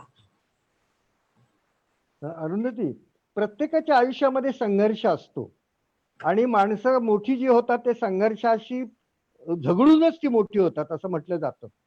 पण मी तुला असं सांगेन की परमेश्वर कृपेने माझ्या आयुष्यात फारसा संघर्षच नव्हता. म्हणजे खाण्यापिण्याच्या बाबतीत मला चांगलं खाण्यातून मिळत होतं. श्रीमंत नव्हतो पण उत्तम सणवार आमच्या घरात आई करत होती. चांगले मित्र होते. आणि दुसरी गोष्ट, माझा स्वभाव हा समाधानी अशा प्रकारचा होता. कोणत्याही गोष्टीसाठी मला हे हवं, मला ते हवं, मला हे मिळत नाही अशा तक्रारी नव्हत्या. माझ्या शिक्षणात कुठे अडथळे येत गेले नाही. आपण कोण व्हावं हे मला कोणी सांगितलं नाही. कोण व्हायचं हे माझं मी ठरवत गेलो. मित्र चांगले मिळत गेले. फक्त मला अभ्यासाला वेळ मिळत नव्हता आणि मला सर्दी होती लहानपणापासून अगदी MA होईपर्यंत. त्यामुळे मला रात्री जागरण करून अभ्यास करता येत नव्हता. त्यामुळे ज्या प्रकारचं अकॅडमिक करिअर करायला पाहिजे तसं करता यायचं नाही. मी एकदा वाचायचो. वर्गात जे काय व्हायचं त्याच्या अनुषंगाने मी परीक्षा देत होतो. तसा होत गेलो. त्यामुळे फर्स्ट क्लास फर्स्ट आलो. माझे सगळे मित्र, माझ्या सगळ्या मैत्रिणी ह्या फर्स्ट क्लास फर्स्ट आले, गोल्ड मेडल मिळवणारे अशा प्रकारचे होते वेगवेगळ्या ह्याच्यामध्ये. पण मला ते करता आलं नाही कारण माझी 12 तास कॉलेजमध्ये माटुंग्याला जायचं यायचं. नोकरी 8 तासाची, नोकरीत सवलत होत होती. रात्री 8, 9, 10 वाजले आणि नंतर मग शाळा मुख्याध्यापक असा मी झालो. तेव्हा संघर्ष हा माझ्या आयुष्यात खऱ्या अर्थाने आला नाही. माझ्या आयुष्यात तसं फार मोठं माझी मुलगी गेली हे दुःख किंवा माझी दुसरी मुलगी 2 मुली गेल्या हे माझ्या आयुष्यातलं फार मोठं दुःख आहे. त्याची तुलना कुठल्याही दुःखाशी होऊ शकत नाही. तो एक वेगळा विषय आहे. पण या दुःखाखेरीज माझ्या आयुष्यामध्ये तशी वेदना देणारी माणसं आली नाहीत, वेदना देणाऱ्या घटना आल्या नाहीत आणि न मागता मला बरंच काही आयुष्यात मिळत गेलं. सर, याला अनुसरूनच एक प्रश्न आहे माझा. वाघ जखमी झाला तरी तो आयुष्याला कंटाळत नाही. तो थांबतो, वेळ जाऊ देतो आणि पुन्हा एकदा बाहेर पडतो, घेऊन तीच दहशत म्हणण्यापेक्षा घेऊन तोच दरारा आणि तोच कणखरपणा. मुग्धा गेल्यानंतर, कारण मुग्धाच्या बाबतीत तुम्ही एक अत्यंत आदर्श असे पिता होतात. तुम्ही तिचे अनेक कार्यक्रम तिच्या बरोबर तुम्ही सातत्याने राहत होतात. तिला पुढे आणण्यामध्ये तुमचं खूप मोठं योगदान आहे. मुग्धा गेल्यानंतर तुम्ही पुन्हा उसळी मारून उभे राहिलात, ते जरा आम्हाला सांगा. मुग्धा 1996 साली गेली 10 एप्रिल कॅन्सरनी अमेरिकेमध्ये. त्याच्या आधी तिचं सगळं जे करिअर आहे ती माझीच विद्यार्थिनी. मॉन्टेसरी पासून बेडेकर मध्ये ती होती. शाळेची ती आदर्श विद्यार्थिनी होती. कॉलेजची ती आदर्श विद्यार्थिनी होती. सोमय्या कॉलेजमध्ये ती नंतर गेली. ठाणा कॉलेजमध्ये ती 12वी पर्यंत होती. इतिहास हा विषय नव्हता त्यावेळेला ठाणा कॉलेजमध्ये, आमच्या कॉलेजमध्ये. म्हणून मग ती सोमय्याला गेली. सोमय्याला ती पहिल्या वर्गात पहिली आली. तिथे ती 2 वर्ष ट्युटर होती. त्यानंतर ती MA ला गेली. MA ला ती सबंध विद्यापीठात 3री आली. त्याच वेळी चित्रपटाची नायिका झाली आणि तिने 82 सालापासून म्हणजे ती 82 साली SSC झाली. ते SSC 12वी झाली किंवा 10वी झाली आणि त्या वेळेला तिने कथाकथनाच्या स्पर्धेत भाग घेतला. त्याच्या आधी ती नाटकात भाग घेत होती, वक्तृत्वात भाग घेत होती आणि त्या सगळ्या ह्याच्यामध्ये मी तिच्या बरोबर होतो. कारण शाळेत आणि कॉलेजात वक्तृत्वात आणि नाटकात मी भाग घेत होतो. ठाण्यातली कलायतनी नाट्य संस्था निर्माण करण्यामध्ये मी आणि चंदा रणदिवे आणि इतर 2-4 मंडळी होती. तेव्हा नाटकाचं आम्हाला वेळच होतं एक प्रकारचं. नाटकाचे अनेक उपक्रम मी ठाण्यामध्ये केले. एकांकिका हा प्रकार ठाण्यात आणला. त्यामुळे मुग्धाला अभिनयाची आवड होती. मुग्धानी अगदी शाळेमध्ये असताना सुद्धा आंतरशालेय वक्तृत्व स्पर्धा, नाट्य स्पर्धा, कथाकथन स्पर्धा, पाक स्पर्धा या प्रत्येक स्पर्धेत भाग घ्यायची. ती पहिली यायची आणि राज्य पातळीवरची तिने एका वर्षी 11 पारितोषिकं मिळाली होती. तो तिचा रेकॉर्ड. अशी मुग्धा कथाकथन करायची आणि ती वपूंची शिष्या होती. एका स्पर्धेमध्ये राज्य पातळीवरच्या तिला रौप्य पदक 2 मिळाली होती. कथाकथनामध्ये आणि उत्स्फूर्त भाषण करणं याच्यामध्ये. आणि वपूने तिचं कथाकथनाची तयारी करून घेतली होती. कथा मी निवडलेली होती. वपू माझे फार जुने मित्र आणि मी स्वतः कथाकथन क्षेत्रामध्ये होतो. हा आपण वेगळा विषय नंतर घेऊ पाहिजे तर. पण कथाकथन स्पर्धेत मी इंटर कॉलेजिएट मध्ये राज्य पातळीवर बक्षीस मिळालं होतं. वपू काळे, हमीद दलवाई आणि रमेश तेंडुलकर परीक्षक. त्यामुळे वपू माझे मित्र झाले तेव्हापासून आणि पारितोषिक मिळालं. म्हणून मुग्धाचं कथाकथन ग्रुमिंग करण्याचा वपून बरोबर मी होतो. तिच्या सगळ्या कथा मी निवडून देत होते. तिने संबंध भारतभर 500 कार्यक्रम केले. त्या 500 कार्यक्रमापैकी 495 कार्यक्रमाचं सूत्रसंचालन मी केलेलं होतं. आणि मी सुरुवातीला कथा सांगायचो एक, मग ती कथा सांगायची तिच्या. नंतर मग मी कथा सांगणं बंद केलं. मी फक्त तिचं सूत्रसंचालन कथाकथनाचं करत होतो. आणि गंगाधर गाडगीळ, गोनी दांडेकर, पु ल देशपांडे, तू म्हणशील ते सगळे त्या काळातले जे मोठे मोठे लेखक होते, गोनी दांडेकर वगैरे, या सगळ्यांनी तिचं खूप कौतुक केलं. साहित्य संमेलनात तिने 13वा तिचा कार्यक्रम केला आणि ती अशी एकमेव कथाकथनकार होती की साहित्य संमेलनात स्वतःची कथा सांगणं, स्वतःची कथा न सांगता दुसऱ्याची कथा सांगणं.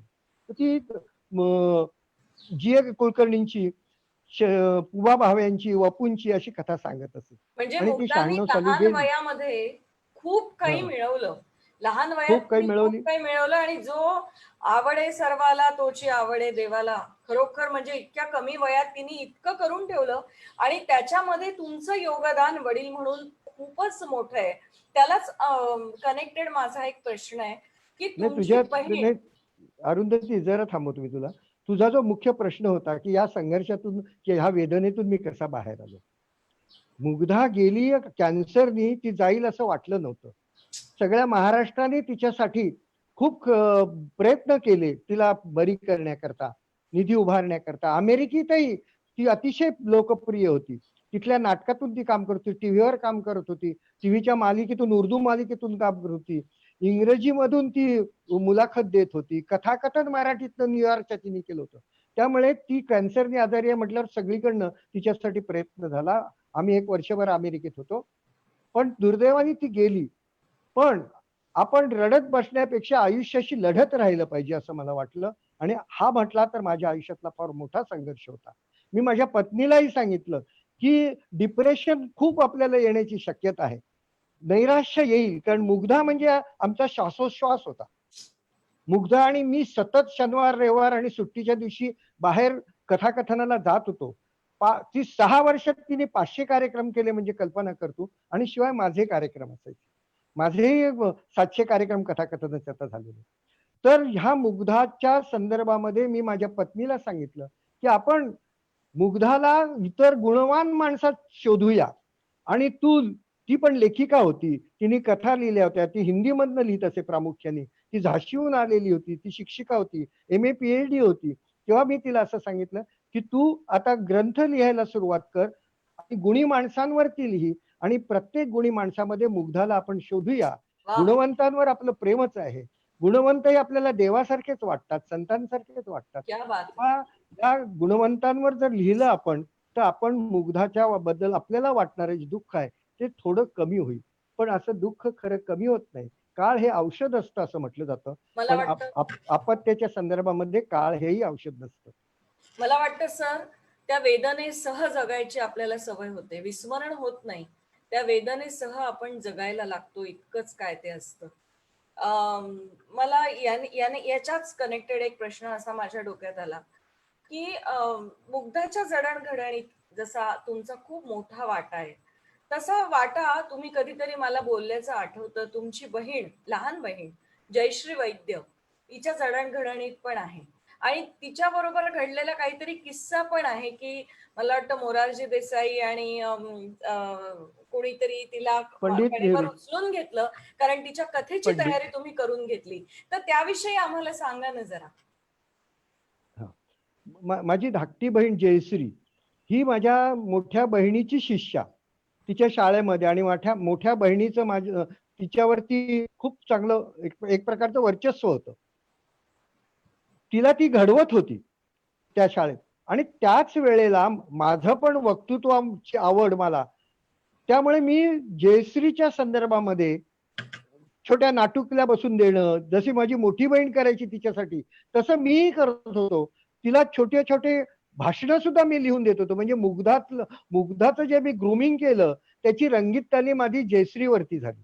आणि ती 6 वर्षाची असताना प्रकाश मोहाडीकरांनी साने गुरुजी कथामालेतर्फे 10 ऑक्टोबर 1954 साली शिवाजी पार्क मैदानावरती एक बालकांचा मेळावा घेतला.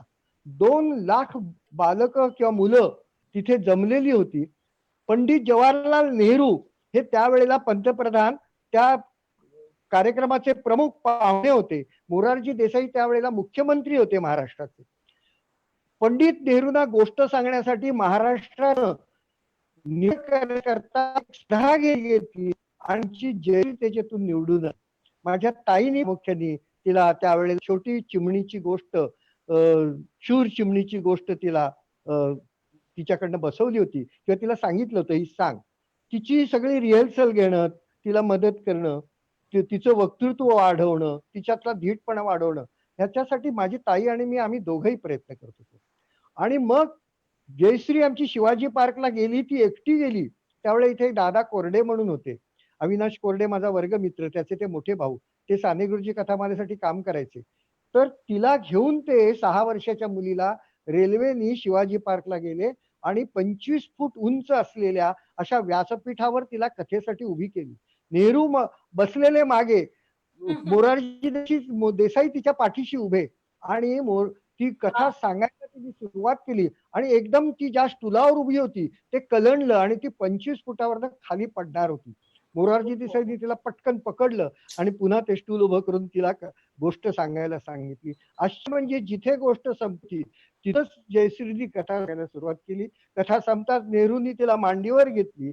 टाइम्स ऑफ इंडिया पासून भारतातल्या सर्व भाषेतल्या सर्व पेपरनी तिच्या पहिल्या पानावरती दुसऱ्या दिवशी जयश्रीला मांडीवर घेतलेला नेहरूंचा फोटो छापला होता. आणि मग जयश्री आमची BA झाली आणि BA होईपर्यंत सुद्धा तिला मी तिच्या वक्तृत्वामध्ये सगळी भाषणं लिहून देत असे, तिची भाषणाची तयारी करून देत असे. हेच मी मुग्धाच्या संदर्भातही केलं. सर, जसं तुम्ही मुग्धाला घडवलं किंवा तुमच्या धाकट्या बहिणीच्या जडणघडणीत तुमचा खूप मोठा वाटा आहे, तसे अनेक विद्यार्थी ठाण्यामध्ये तुम्ही घडवले, अनेक मुलींना तुम्ही मानसकन्या मानलं आणि अनेक मित्र तुम्ही जोडले.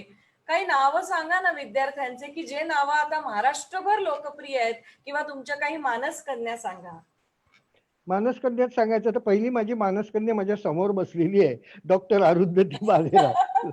थँक्यू. ही एक माझी मानसकन्या आहे. आणि अनेक धनश्री लेले, संपदा कुलकर्णी किंवा आमची धनश्री प्रधान, अशा अनेक मुली कितीतरी सांगता येतील रांगेने. आपल्या वेळेच्या मर्यादेत आणि मुद्द्यात सांगायला हवं, म्हणून मी या मानसकन्यांच्या संदर्भामध्ये थांबतो. मी एवढंच म्हणतो की धृतराष्ट्राला 100 मुलं होती, पण मला हजारो मुलं आणि मुली आहेत. अनेक विद्यार्थी माझ्याकडे वडील म्हणून बघतात. आज प्रदीपही माझ्या मुलासारखा आहे, प्रवीण डवणे हा सुद्धा माझ्या मुलासारखा आहे. काल परवाच त्याचा फोन आला होता की माझे आई वडील गेलेले आहेत सर, आता जिवंत असलेले असे तुम्हीच माझे आई वडील आहात.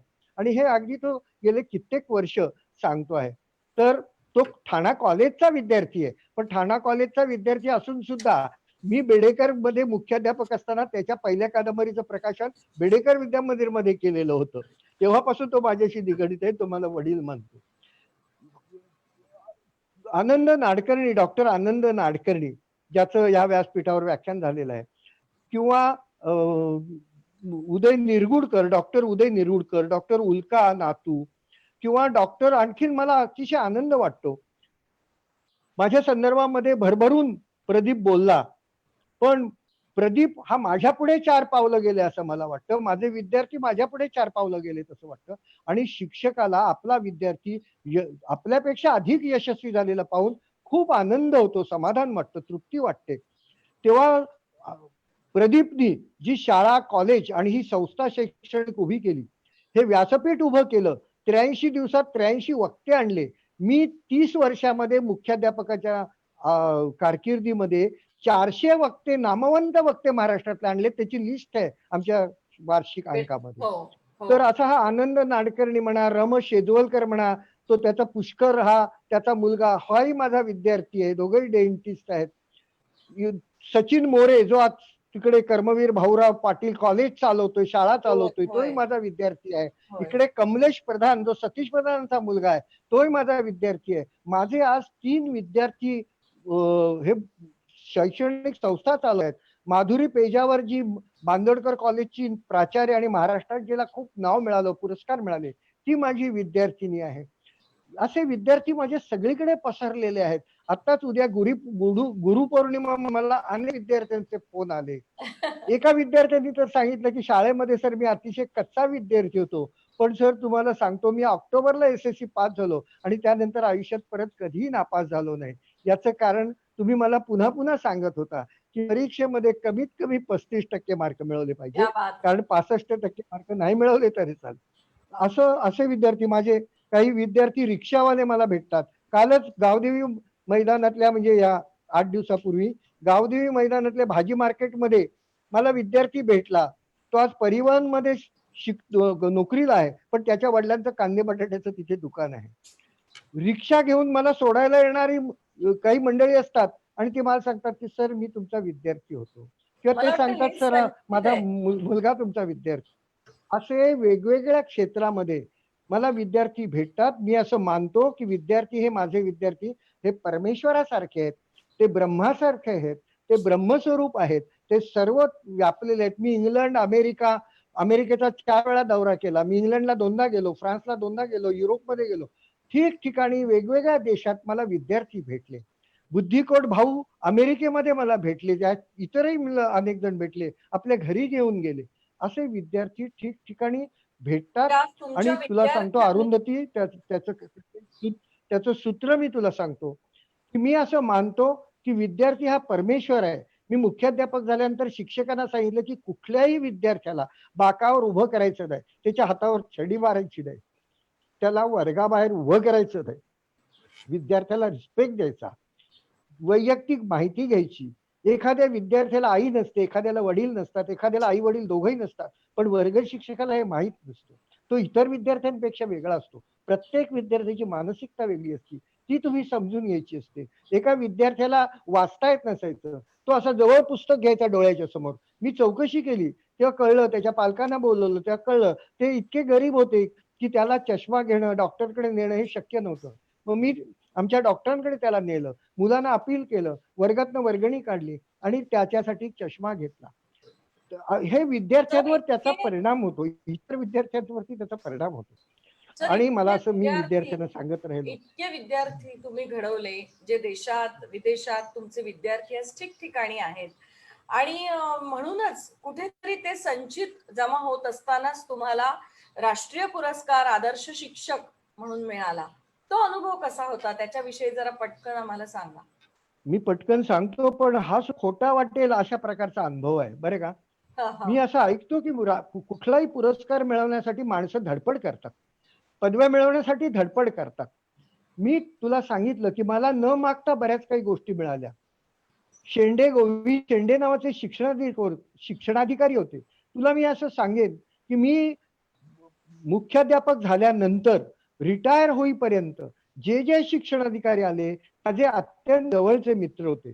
किंवा शिक्षण संचालक व्ही चिपळूणकर, हे नाव फार मोठं आहे, त्यांचं काम फार मोठं आहे. ते त्यांचं वाचन आणि त्यांची विचारसरणी ही फार सरकारी अधिकाऱ्यांपेक्षा फार वेगळ्या प्रकारची होती. विनोबांचे ते शिष्य होते एक प्रकारे.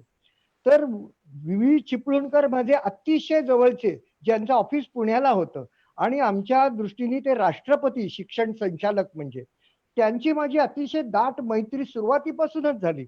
माझ्या घरी येत असत. मुग्धावर त्यांचं विलक्षण प्रेम होतं. अनुताई वाघांचं मी चरित्र लिहिलं. मी चिपळूणकरांना बोर्डीला समुद्रावरती घेऊन गेलो होतो. अनुताईंची भेट घडवून आणली होती. अनुताईंवरती त्यांचं खूप प्रेम होतं, त्यांच्याबद्दल आदर होता. समुद्रावरती रात्री आम्ही चिपळूणकर हे गायले. 4च माणसं होतो इथले शिक्षणार्थी, चिपळूणकर, मी, माझी पत्नी आणि मुग्धा. तर अशा तऱ्हेचं नातं होतं आमचं. आणि तुला सांगायचं राहिलं की जे शिक्षणाधिकारी आले गोविंद शेंडे, त्यांनी मला असं सांगितलं की सर मला तुमचा अर्ज पाहिजे आणि अर्ज द्यावा लागतो, म्हणून तो मागावा लागतो आणि मला नॅशनल अवॉर्डसाठी तुमचा अर्ज पाहिजे. मी म्हटलं मी देणार नाही, कारण माझी अजून 14 वर्ष व्हायची आहेत. 82 सालची गोष्ट आहे, 81 सालची. तर मी म्हटलं की माझी अजून 14 वर्ष नोकरी आहे, पुढची जे मी काम करणार आहे ते माझ्या आजच्या बायोडाटात दिसणार नाही. आणि मला जर नाकारलं गेलं या पुरस्कारासाठी तर पुन्हा मला पुरस्कारासाठी कधी निवडणार नाहीत. शेंडे असं म्हणाले, ते मला रोज भेटत असत. त्यांचं वाचन खूप चांगलं होतं. दलित याच्यातले जे होते त्यांचे वडील हे गांधीजींचे शिष्य होते. रोजच्या ह्याच्यामध्ये गांधीजींची सेवा करणारे वर्ध्याच्या आश्रमातले होते. तेव्हा त्या शेंडेने माझ्या 2 शिक्षकांना सांगितले की सरांचा बायोडाटा तयार करा, फोटो शाळेच्या अल्बम मधनं काढा, सगळा मजकूर टाईप करून घ्या, मी फक्त सरांची सही घेईन.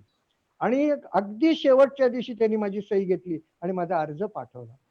आणि मग मला जो काही त्या पुरस्काराचा आनंद मिळाला तो मिळालाच. खूपच मोठा आनंद होता. 4 दिवस तुम्ही भारत सरकारचे पाहुणे असता. तुम्हाला चांगल्या ठिकाणी हॉटेलमध्ये उतरवलं जातं. 4 दिवस दिल्ली दाखवली जाते. आदल्या दिवशी रिहर्सल घेतली जाते. नंतर तिथे इंदिरा गांधींनी आम्हाला चहाला बोलवलं. सांगितलं होतं 15 मिनिटं तुम्हाला सर मी देईन. प्रत्यक्षात इंदिरा गांधीने आम्हाला पाऊण तास दिला. तो एक वेगळा अनुभव होता. म्हणजे न भूतो न भविष्यती असे हे सगळे खूप अनुभव. वेगवेगळे अनुभव आले. हो. सर, महाराष्ट्र लोकसेवा आयोगाचे पण तुम्ही सदस्य म्हणून काम केलंय. तर तो अनुभव कसा होता किंवा त्याच्यावर तुमची नेमणूक कशी झाली? हे मला कळलं नाही खरं सांगायचं ना.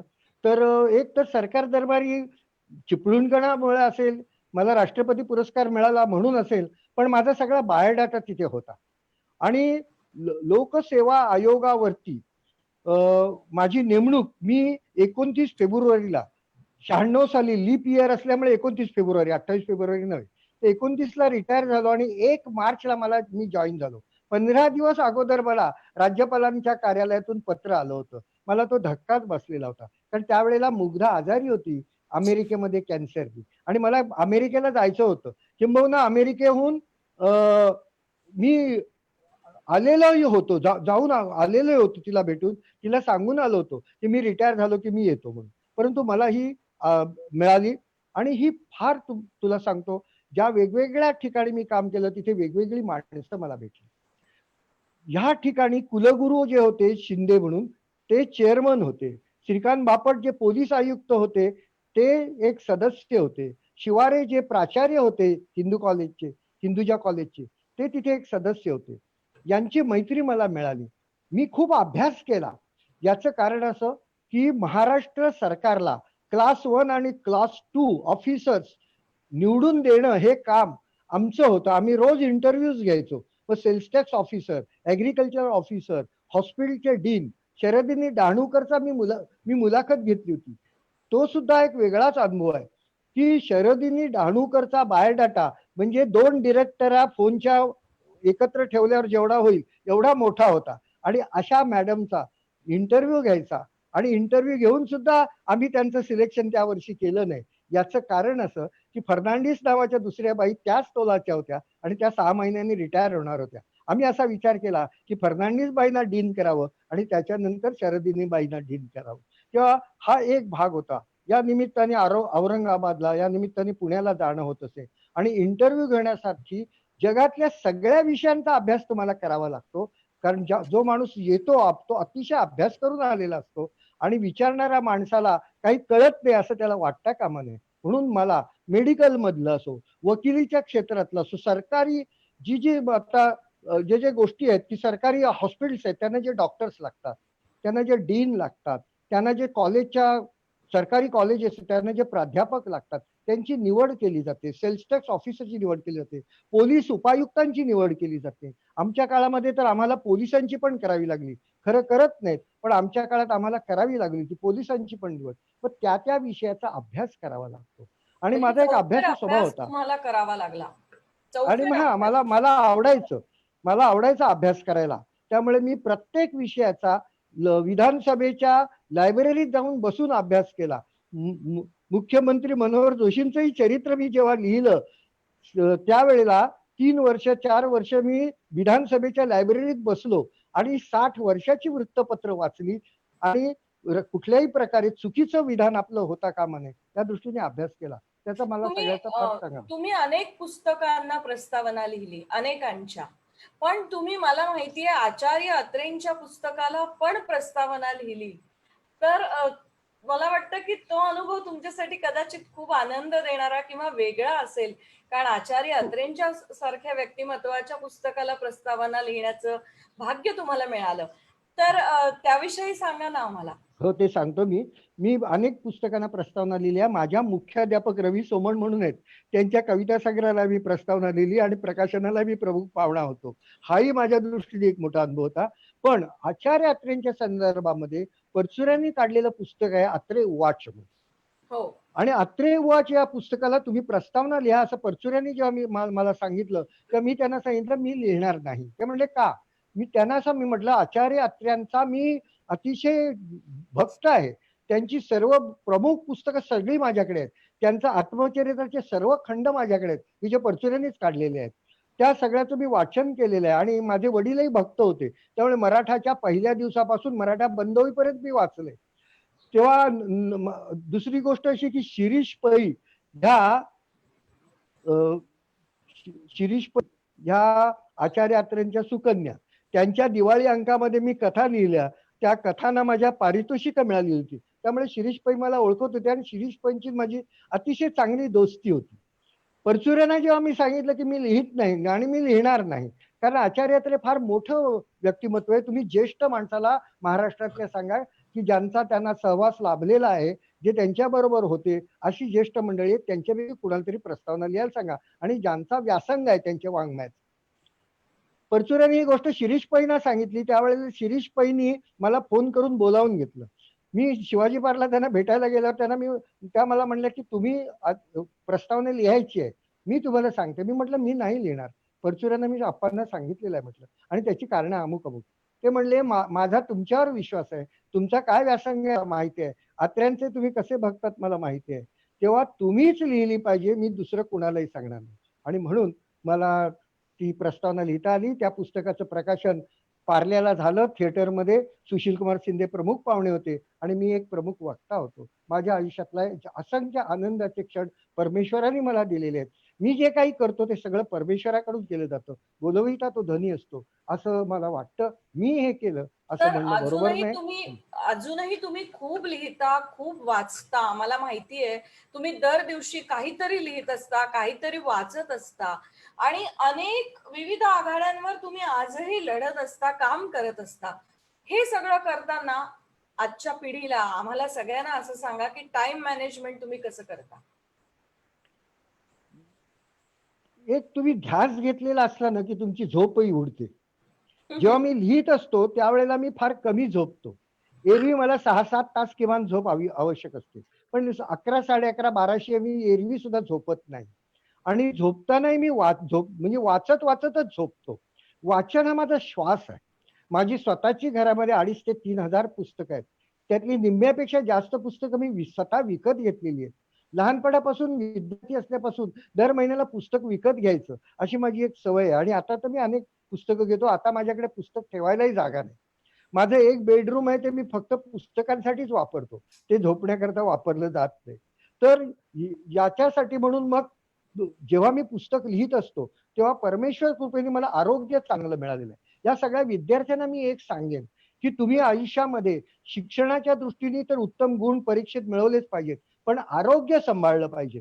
शंकर वैद्यांनी असं सांगितलेलं आहे की निसर्ग हा एक अतिशय कठोर मारवाडी आहे. तो तुम्हाला तरुणपणामध्ये खूप कर्ज देतो. तुम्ही रात्री जागरण करता, तुम्ही वेडवाकडं खाता पिता, गैर वागता, तेव्हा तो तुम्हाला सगळं कर्ज देत असतो. पण 50शी उलटली की तो सगळं चक्रवाढ व्याजाने काढून घेतो. हे सूत्र मी फार लहानपणापासून ठेवलं. व्यायामशाळेमध्ये गेलो, खूप खेळ खेळलो, स्वतःची प्रकृती आणि आरोग्य मी सांभाळलं. आज सुद्धा मी एक वेळा बऱ्याच वेळेला जेवतो. 30 वर्ष मुख्याध्यापक म्हणून असताना मी एक वेळा जेवलो. मी कमी जेवतो, त्यामुळे एक सात्विक जेवतो. नॉनव्हेज फार कमी खातो. त्यामुळे तुमची प्रकृती चांगली राहते. प्रकृती चांगली राहिली असेल तर तुम्हाला रात्री जागता येतं, पहाटे उठता येतं. आणि मी जेव्हा लेखन करतो त्यावेळेस 8, 10, 12 तास सुद्धा सलग मँगो शेक आजही लिहू शकतो. सर मँगो शेक हे पण एक रहस्य आहे तुमच्या तब्येतीच्या मागचं. हो, मला चहा कॉफी पेक्षा किंवा इतर कुठल्या पेयांपेक्षा मला मिल्कशेक्स फार आवडतात. त्यामुळे मी मोसंबी, संत्र, जेव्हा मँगोचं हे नसतं त्यावेळेला, काळ नसतो त्यावेळेला मी चिकूचा शेक घेतो. दूध हळद घेत असतो 12 महिने. त्याच्यासाठी मी करोना यावा याची वाट बघत नाही. तर अशा प्रकारे मी सात्विक खाणं, सात्विक घेणं, व्यसनापासून, मोहापासून मी लांब राहण्याचा प्रयत्न केला. माझे खूप जवळचे चांगले चांगले मित्र असे होते. एक तर मित्र चर्सी होता आणि तो आता वारला, पण त्यांनी चर्सी नावाची कादंबरीही लिहिलेली आहे. अतिशय हुशार होता. रोज आम्ही भेटत असू. दारू पिणारे मित्र होते माझे, पण त्या वाटेला मी गेलो नाही. याचं कारण माझ्या मनावरती एक संयम होता आणि संस्कार होते. संत वाङ्मय फार लहानपणापासून वाचलं आणि त्यामुळे मनावरती एक कंट्रोल असणं, संयम असणं हे महत्वाची गोष्ट मानली. मोहापासून मी फार दूर राहण्याचा प्रयत्न केला आणि मला असं वाटतं हे सगळं परमेश्वरांनी घडवलं, मी काही केलं नाही. मला असं विचारायचंय, मँगो शेक तर असूच दे, म्हणजे ते तर एक कारण आहेच, पण मीच तुम्हाला 20 वर्ष बघते आणि आता मगा ढवळ सर म्हणाले ते तर कदाचित तुम्हाला 40-50 वर्ष बघत असतील, किंवा जे जे लोक भेटतात ते सांगतात चिटणीस सर आहेच तसेच आहेत. ह्या चिरतरुण असण्यामागचं काय रहस्य आहे नक्की, आम्हाला सांगा ना. एक पहिली गोष्ट अशी की कौटुंबिक स्वास्थ्य असणे ही फार महत्वाची गोष्ट असते. माझी पत्नी डॉक्टर शुभा, माझ्या मुली, माझी दुसरी मुलगी पण डॉक्टरांच्या चुकीमुळे तडफडून गेली, हे मगाशी मी सांगितलं नाही. ती मोठी वेदना माझ्या मनामध्ये आहे की असा धुमधार पाऊस होता 4 दिवस आणि डॉक्टरांनी तिला ताप आला म्हणून त्यांना दाखवायला नेलं तर घसा बघितला नाही आणि तडफडून तडफडून 4 दिवस रात्रंदिवस ती घटसर्पाने गेली. तर माझ्या कौटुंबिक जीवनामध्ये मुग्धाची आणि या दुसऱ्या मुलीचं माझ्या दुःख सोडलं तर मग कौटुंबिक स्वास्थ्य मला खूप मिळालं. मुग्धाने पण मला खूप सुख दिलं. मुग्धाचं आयुष्य 30 वर्षाचंच होतं, पण 30 वर्षाच्या आयुष्यात 60 वर्षाची माणसं काय काम करतील असं तिने काम केलं, असं सरोजिनी वैद्य, शंकर वैद्य म्हणत असत. मला चांगले मित्र मिळाले, राम शेवाळकर, शिवाजीराव भोसले, वसंत बापट, पाडगावकर, विंदा कर्दीकर, शांता शेळके, इंदिरा संत, आणि ही सगळी माणसं माझ्या घरी येत असत, घरी आलेली आहेत. कितीतरी किस्से सांगता येतील. आता मी एक आत्मचरित्र लिहितो आहे, संकल्प आहे माझा. गेली 12-14 वर्ष माझा प्रयत्न चाललाय की आठवणी लिहून काढायच्या, लिहायच्या. 300-350 पानं लिहून झाले, पण ती मला पसंत पडत नाहीये. मला पसंत पडल्याशिवाय मी पुस्तक प्रकाशकाला देत नाही. माझ्या 11 प्रकाशक आहेत, त्या प्रकाशकांचं माझ्यावरती प्रेम आहे. माझी तब्येत चांगली आहे, आरोग्य चांगलं आहे. त्याचं कारण मगाशी मी तुला सांगितलं की मी सात्विक खातो, कमी खातो. माणसं जनरली शरीराला आवश्यक आहे त्यापेक्षा जास्त खातात आणि नको ती खातात, त्यामुळे त्यांची प्रकृती बिघडते. आणि म्हणून परमेश्वर कृपेने माझी पत्नी म्हणते असं तुम्ही कधीही सांगू नका, सांगत जाऊ नका. तिने घराचा खुंटा पकडला आणि मला जे आवडेल ते पदार्थ ती करते. ती वास्तविक शिकेपी कुटुंबातली नाही, ती आहे ब्राह्मण कुटुंबातली. त्याच्याकडे मी आता येते सर, त्याच्याकडे मी येते, कारण घड्याळ पण पुन्हा होत आहे, वेळेची मर्यादा आहे आणि काही प्रश्न राहिले आहेत, कारण तेही आम्हाला तुमच्याकडनं जाणून घेण्याची उत्सुकता आहे. मला वारंवार सूचना मिळते घड्याळाकडे. तर मला तुम्हाला 2-3 प्रश्न अगदी किती वाजता थांबायचंय? हॅलो, हा सर. प्रत्येक पुरुषाच्या मागे एक स्त्री असते आणि स्त्रीच्या मागे पुरुष असतो. हे कॉम्बिनेशन तुमच्या दोघांमध्ये कायम आम्हाला म्हणजे मी तरी 20 वर्ष सातत्याने बघतेय की तुम्ही दोघंही एकमेकांना खूप एकमेकांच्या प्रगतीसाठी पूरक आहात.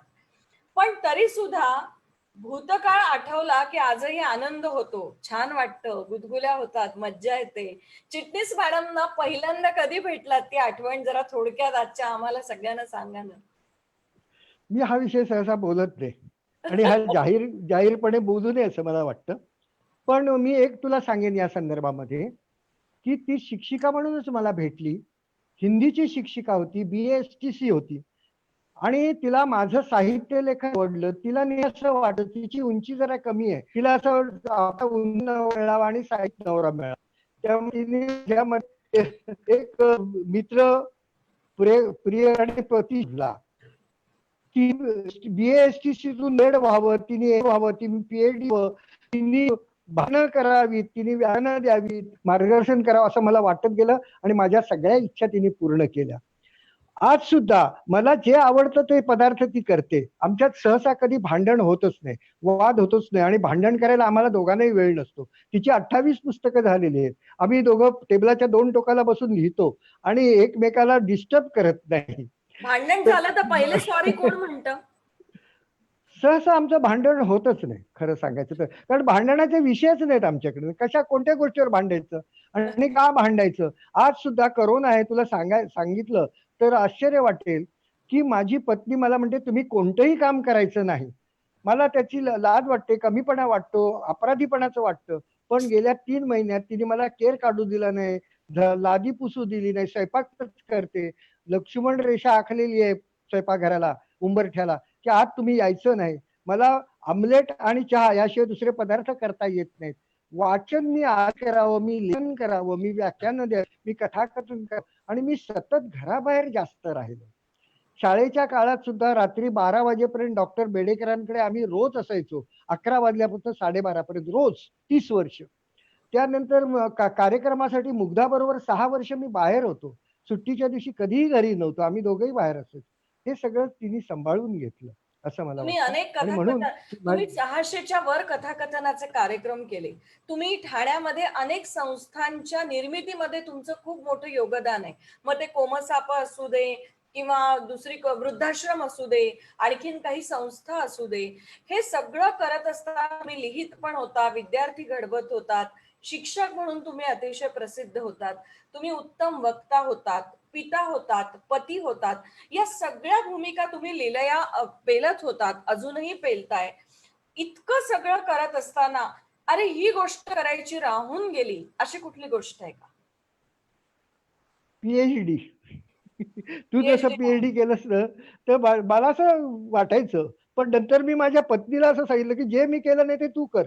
पण मला सवडच मिळाली नाही पीएचडी करायला.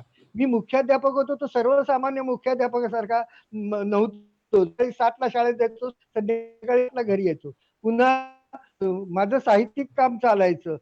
शिशम जोशींसारखे माझे मित्र होते. निशिगंध प्रकाशन आम्ही चालवायचो, त्याचे कार्यक्रम आम्ही करायचो, शाळेचे कार्यक्रम करायचो, सावनेर काढायचो, आणि नाना तऱ्हेचे नामवंत लोक आम्ही, अगदी जयंत नारळीकर, भीमसेन जोशी, नंतर कुमार गंधर्व, या लोकांना आम्ही ठाण्यामध्ये आणलं. या शाळेच्या माध्यमातून, विद्याप्रसारक मंडळाच्या माध्यमातून, निशिगंध प्रकाशनच्या माध्यमातून हे सगळं करत होतो मी.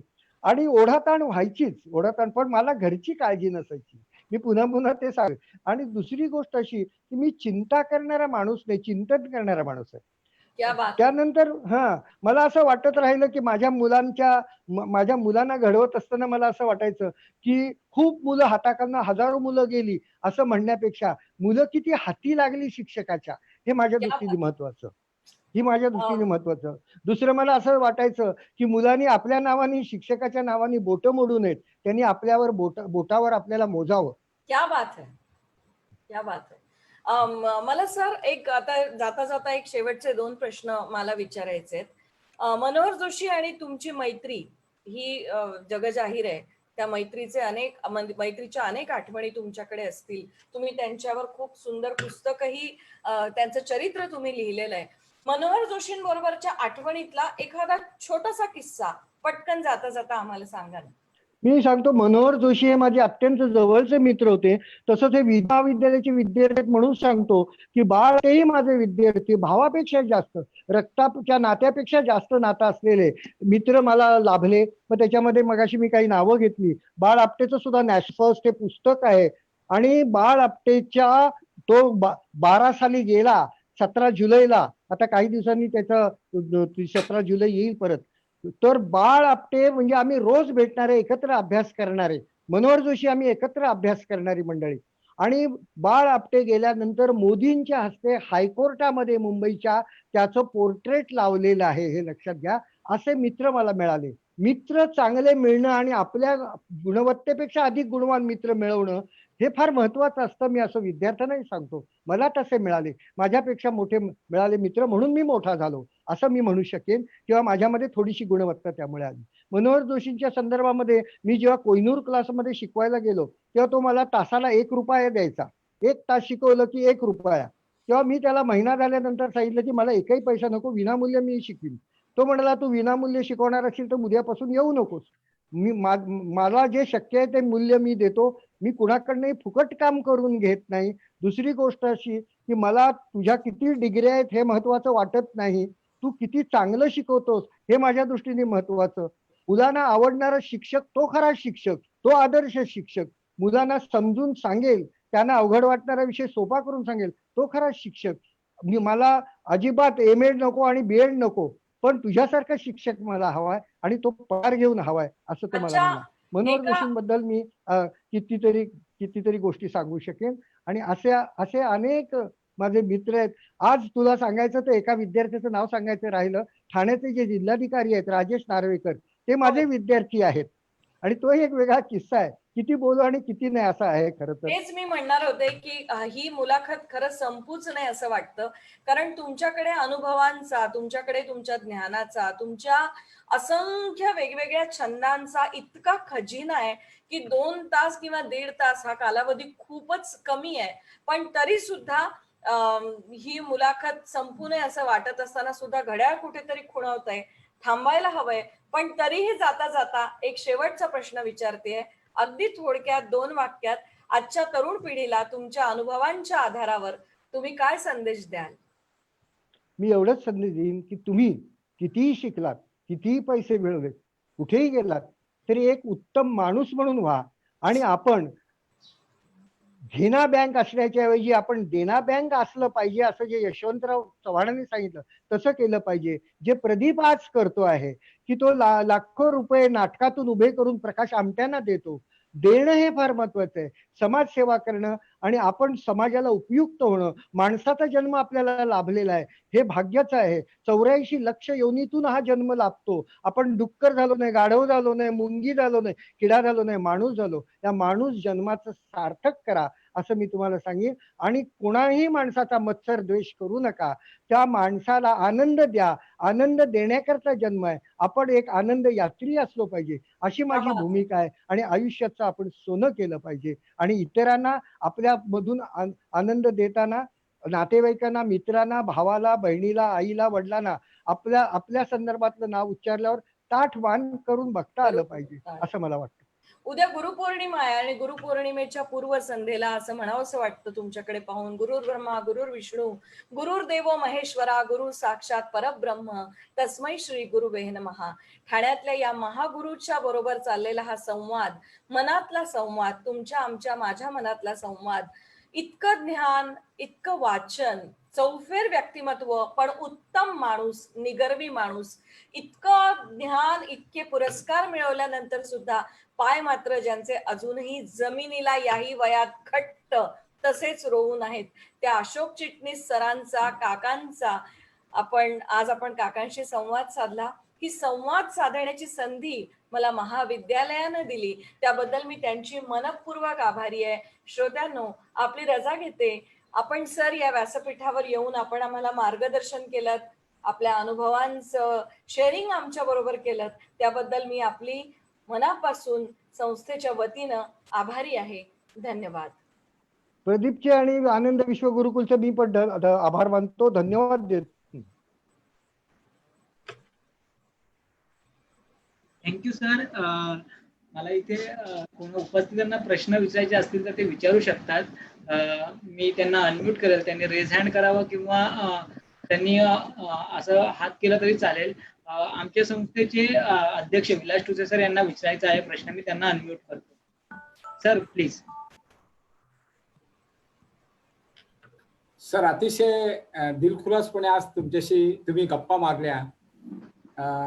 अरुंधतीताईंनी खूप चांगल्या प्रकारे मुलाखत घेऊन तुमच्याकडनं बरंच काही काढलं. पण तुमचं लहानपण आतापर्यंत बऱ्याच वेळेला तुमचा ऐकण्याचा योग आम्हाला आला होता शाळेच्या माध्यमातून. येते खूप लेक्चर्स तुमचे ऐकले येते. आज तुमचं बालपण आणि ठाण्याच्या याच्यावरची सगळी माहिती मिळाली आम्हाला. खूप चांगलं असं मार्गदर्शन आज तुम्ही केलं. परंतु मी आज हा कार्यक्रम बघणाऱ्यांना एकच सांगतो की सरांचे विद्यार्थी खूप मोठे आहेत. मगाशी ते म्हणाले की ठाण्याचे कलेक्टर राजेश नार्वेकर हे पण त्यांचे विद्यार्थी आहेत. तो किस्सा मला त्यांनी सांगितला होता आणि त्या कलेक्टर साहेबांनी पण आम्हाला सांगितलं होतं की मी इथे ठाण्यामध्ये आल्यानंतर पहिल्यांदा काय केलं असेल तर मला चिटणीस सरांची भेट घ्यायची. स्टाफला सांगितलं. सरांचा पत्ता त्यांनी काढला.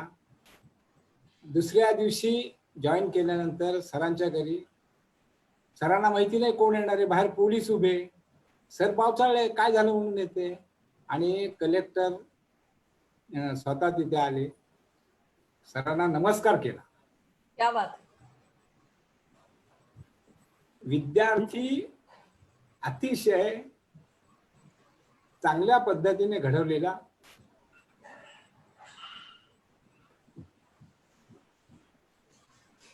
प्रिन्सिपल. बंद केलं, मी केलं बंद. रिजेक्टेड. सर बोला ना. त्यामुळे समाजामध्ये, ठाणे शहरामध्ये समाजामध्ये त्यांना अतिशय मोठं असं मानाची जागा आहे त्यांची. त्यांचा सहवास आम्हाला नेहमीच लागतो. त्यांच्या मुग्धाच्या नावाने जे वक्तृत्व स्पर्धा आहे ती आमच्या शाळेच्या माध्यमातून आम्ही दरवर्षी घेत असतो. त्यांचं मार्गदर्शन आम्ही घेत असतो. अतिशय डाऊन टू अर्थ आणि अतिशय प्रेमाने सगळ्यांशी वागणारा अशोक चिटणीस आहेत. खरं तर त्यांना राजकारणात येऊन खूप मोठी पदं घेता आली असती. दिघे साहेबांचे ते खूप जवळचे होते. ते माझ्याबरोबर धर्मवीर रामनगे प्रतिष्ठानचे ट्रस्टी पण आहेत. खूप काही काही कमवता आलं असतं, परंतु सगळ्यांपासून विरक्त राहून फक्त शिक्षण, लेखन आणि माणसं जोडणं एवढंच त्यांनी बघितलं. सर, तुम्हाला लाख लाख या गुरुपौर्णिमेच्या, जसं मॅडमने सांगितलं, पूर्वसंध्येला आज आम्हाला हा ऐकण्याचा योग लाभला. आम्ही शत पावल्यासारखं व्हायला आम्हाला. धन्यवाद सर. नमस्कार. आपल्यालाही खूप खूप धन्यवाद. आम्हा घरी धन शब्दांचीच रत्ने, शब्दांचीच शस्त्रे यत्ने करू. शब्दाची आमच्या जीवांचे जीवन, शब्द वाटू धन जन लोका. तर असं तुम्ही सगळ्यांना शब्दधन सगळ्यांना वाटलेलं आहे आतापर्यंत तुमच्या पुस्तकातून. पुढे आमचे लक्ष्मी रामचंद्र मॅडम यांना प्रश्न विचारायचा आहे. मी त्यांना अनम्यूट करतो. Good evening, sir. Good evening. See, I don't want to ask any question, but this has been in my mind and heart always, which I wanted to express today. I take this opportunity. And being Guru Purnima today, I would definitely like to say the biggest credit or a reward a teacher can get is when a student remembers his teacher. And Professor Dhaval sir has shown this today. And he has shown his gratitude to you on this eve of Guru Purnima day. I'm very so happy, and I've seen you in this institution coming often for that to organize Katha Kathan Spardha. And whenever I've seen you, I've always seen my father in you. My father is 91 years old, still alive. When I see you, I see him. I mean, Thank so you. disciplined a person, and he is also so disciplined. I always see my father in you. You are Thank an you. institution, sir, an inspiration to all of us. Whatever you went through in your life, you never showed it on your face. Your face did not show all that stress or strain. You always had a humble, down-to-earth personality. You are a down-to-earth personality and a simpleton. So on this Guru Purnima day, my humble pranams to you, sir. I'm in awe of you. I'm really very thank you आणि proud. Best wishes to you. Thank you, sir. वयावरनं एक coincidence सांगतो. सरांचं वय सुद्धा 83 आहे आता, आणि आज आपला कार्यक्रमाचं जे पुष्प आहे ते सुद्धा 83 आहे. हे हा एक योगायोग म्हणावा. आमच्या संवाद मनाबरोबर सर पहिल्यापासूनच योगायोग खूप होत आहेत, कारण का हा खरोखर मनापासून मनाचा संवाद आहे, त्यामुळे हे योगायोग घडत आहेत. मी अजून उपस्थितांना पुन्हा प्रश्न विचारायचे असेल तर मी त्यांना सांगेल की तुम्ही हँड रेज करा, म्हणजे मी त्यांना अनम्यूट करू शकेल.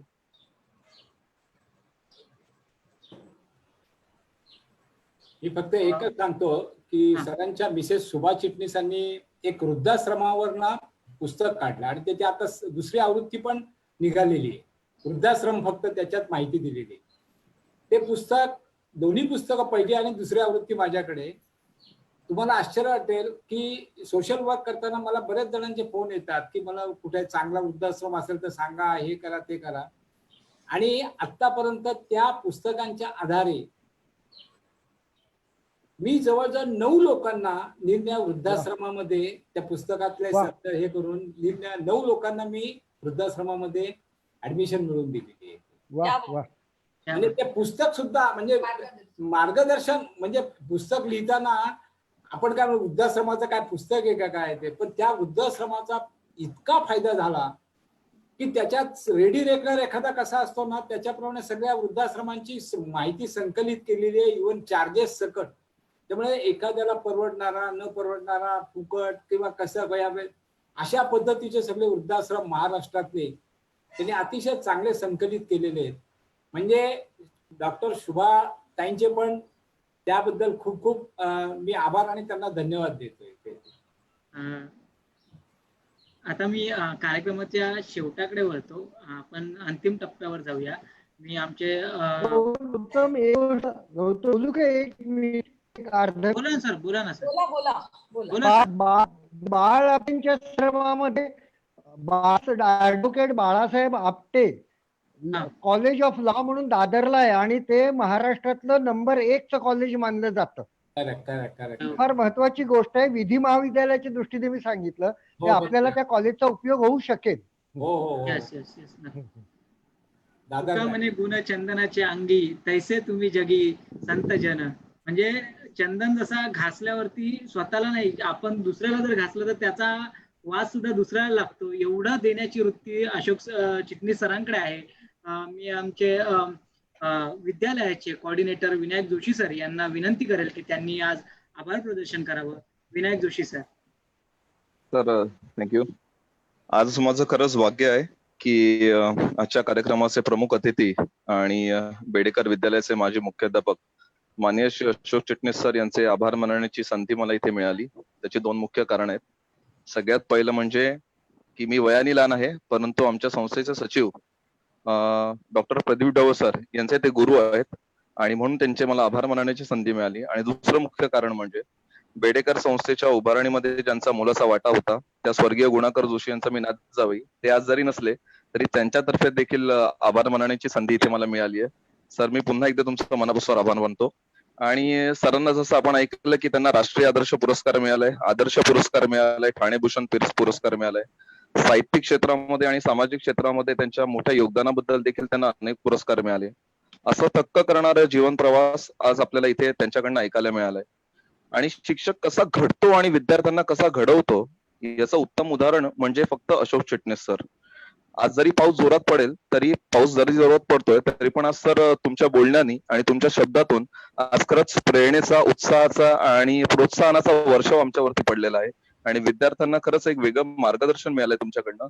सर, मी तुमचे आनंद विश्व गुरुकुल ज्येष्ठ रात्र महाविद्यालयातर्फे मी मनापासून तुमचे आभार मानतो. त्याचतर्फे आजच्या या कार्यक्रमासाठी उपस्थित संस्थेचे अध्यक्ष माननीय श्री विलास कुसे सर यांचे देखील मी मनापासून आभार मानतो.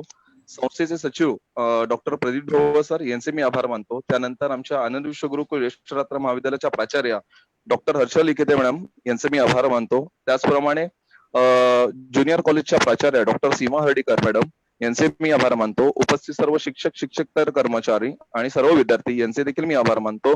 आणि मला माफ करा, मी अरुंधती मॅडम ज्यांचं सूत्रसंचालन मी नेहमीच ऐकतो, त्यांच्याकडनं नेहमीच काहीतरी शिकायला मिळतं आणि त्यांच्या बोलण्यामुळे, त्यांच्या ऐकण्यामुळे आमच्या देखील सूत्रसंचालनामध्ये आम्ही खूप काही बदल केलेला आहे आणि आम्ही पण देखील आता या क्षेत्राकडे थोडं वळलोय.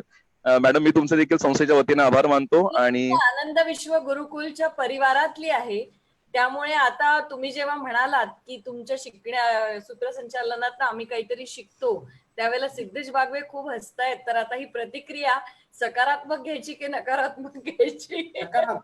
मॅडम, मी नेहमी सकारात्मक असतो. आम्हाला ठुसे सर आणि ढवळ सर नेहमी सकारात्मक राहायला शिकवतात.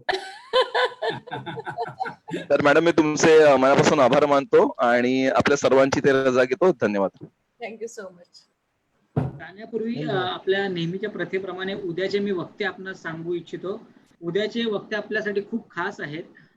उद्याचे वक्ते पद्मश्री कुमार केतकर सर आपल्याबरोबर आहेत, जे स्वतः खासदार होते राज्यसभेचे. त्याशिवाय ते ज्येष्ठ पत्रकार पण आहेत आणि लेखक सुद्धा आहेत.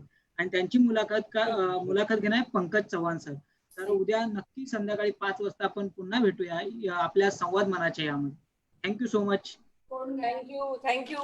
तुझेही गौतम मनापासून आभार की तू आम्हाला खूप छान पद्धतीने सगळ्यांपर्यंत पोहोचवलंस आणि तुझंही वाचन भरपूर आहे याची आम्हाला जाणीव झाली. तर तू नुसताच एक टेक्निकल ऑपरेटर नाहीये, तर एक उत्तम वाचक आहे, उत्तम वक्ता आहेस, हेही आज सिद्ध केलंस. त्याबद्दल सुद्धा मनपूर्वक आभार.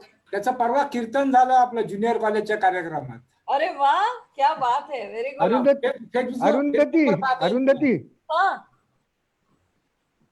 अरुंधती हा काका. अगं, हर्षला लिखिते पण माझी विद्यार्थिनी आहे. अरे हर्षला हर्षला आज दिसते म्हणजे होती सुरुवातीला आता गौतम थोरवे पण बेडेकरचाच आहे. हो हो मी सांगितलं सरांना. हा आणि गौतमही आमच्या शाळेचा विद्यार्थी आहे. ठीक आहे, आता आपण थोडं मी सर्वांसाठी सेशन बंद करतो. आता तुमची विंडो बंद होईल. Thank you so much for joining. Thank you Gautam. Thank you. Thank you. Bye bye bye.